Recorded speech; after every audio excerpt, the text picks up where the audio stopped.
ఉత్తమ్ పద్మావతి ఉత్తమ్ కుమార్ గారు చేసినటువంటి ఆరోపణలను వారు విత్డ్రా చేసుకోవాలని చెప్పని ప్రజాస్వామ్యాలు ఎవరైనా సరే విమర్శించే హక్కు ఉంటుంది కానీ హద్దు దాటద్దు అని చెప్పని హద్దు దాటితే దానికి సరైన సమాధానం ప్రజలే చెప్తారని చెప్పని మీ ద్వారా వారికి తెలియజేస్తూ ఏది ఏమైనప్పటికీ మళ్ళీ కన్నా రాజేష్ కుటుంబానికి మరి ఉత్తమ్ పద్మావతి గారు ఏదైతే హామీలు ఇచ్చారో ఆ హామీలన్నింటినీ కూడా నెరవేర్చడానికి పద్మావతి గారు కాంగ్రెస్ పార్టీ పక్షానికి ఉన్న ప్రతి నాయకులు కూడా మేము కట్టుబడి ఉంటామని తెలియజేస్తూ ముఖ్యంగా ఒక విషయం తెలియాల్సిందంటే ఆ కన్నా రాజేష్ ఆ ఉదంతం జరిగిన రోజున మరి బాబు గారు గిరి గారు పాండు గారు మిగతా మా నాయకులు చంద్రబాబు గారు అందరు నాయకులు మా సైనికులు అందరు కలిసి కూడా అక్కడికి వెళ్ళి మరి అక్కడ వాళ్ళందరినీ కలవడం జరిగింది.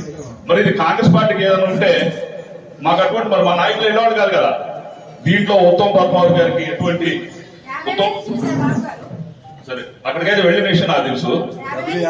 మరి 50,000 కూడా విరాళం ఇవ్వడం జరిగింది. మరి కాంగ్రెస్ పార్టీకి ఏదైనా ఎటువంటి ఉద్దేశం ఉంటే మా నాయకులు అక్కడికి వెళ్ళరు కదా. జరిగిన వెంటనే ముందుగా ఉన్నటువంటి అక్కడ ఉండి అన్ని కార్యక్రమాల్లో పాల్గొన్నప్పుడు మా కాంగ్రెస్ పార్టీ నాయకులు.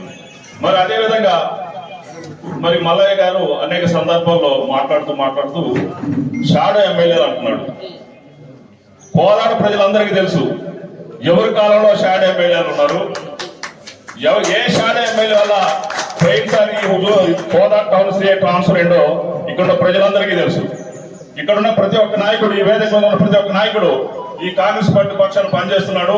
వారి దగ్గరికి ఏదైనా సమస్యలు వస్తే ఆ సమస్యల పట్ల మరి ఎన్ఆర్ బాబు గారు కానీ, పారసత్య గారు కానీ, చింతలపాటి సీని కానీ, శ్రీనివాస్ గాని, మన కోటేశ్వరరావు గాని, పొంగేటి రామారావు గాని, నేను గాని, బషీర్ గాని, కృష్ణయ్య గారు కానీ, సీని గాని, ఫయాజ్ గాని అందరూ కూడా మరి ప్రతిస్పందిస్తున్నాం. మరి మేమందరం షాడో ఎమ్మెల్యేగా కాంగ్రెస్ పార్టీలో మొట్టమొదటి వ్యక్తిగా నాకున్నటువంటి సంబంధాలతోటి అనేక మంది వచ్చినప్పుడు పనులు చేయడానికి ప్రయత్నం చేస్తాను. అంత మాత్రం షాడో ఎమ్మెల్యే అయితేనా నీ షాడో ఎమ్మెల్యే లాగా ఎక్కడా చేయలేదు.